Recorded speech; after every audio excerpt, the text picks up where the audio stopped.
Liberal Viewer present. So when former U.S. Secretary of State Colin Powell went on Meet the Press on Sunday, Tim Russert brought up that one day that may have most undermined Colin Powell's credibility, his February 5th, 2003 appearance at the United Nations, saying things like this. Every statement I make today is backed up by sources, solid sources. These are not assertions. What we're giving you are facts and conclusions based on solid intelligence. Now, as we all know, that intelligence turned out not to be that solid.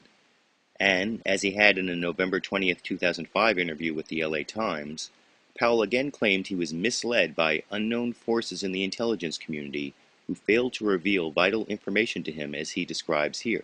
I cannot tell you why within the intelligence community the people who had put out burn notices, meaning don't trust this source, those burn notices never rose to the right level. And one of the things I'm most irate about is that I have reason to believe in the CIA, the nights we were out there till midnight every night, putting this presentation together and trying to make it airtight.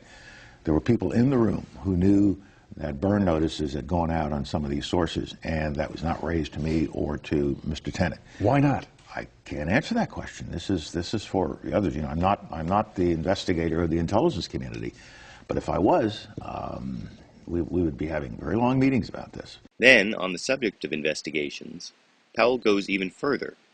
That may be because, up until this year, the Bush administration and the Republican Congress did everything they could to split up the intelligence investigations so that they never reached the subject of how the intelligence was used before the invasion of Iraq. That may be why Powell suggests even further investigation towards catching the culprits who so damaged American national security, as you can see in this clip. There have been a number of investigations. Mr. Silberman, Judge Silberman did an investigation. We have different congressional investigations underway. But, you know, the responsibility for looking into all that rests with the President of the United States, the national intelligence community, and the Congress. And I don't know if Congress has been using all the oversight power that it has to look into these kinds of matters. So what do you think? Is it finally time to do a real investigation of the manipulation of U.S. intelligence in the lead-up to the U.S. invasion of Iraq? And if there were such an investigation, who do you think is responsible for failing to give the most accurate information to Secretary of State Colin Powell before his 2003 speech at the UN that not only did so much to destroy Powell's credibility, but also greatly hurt the credibility of the entire nation? YouTube, you decide.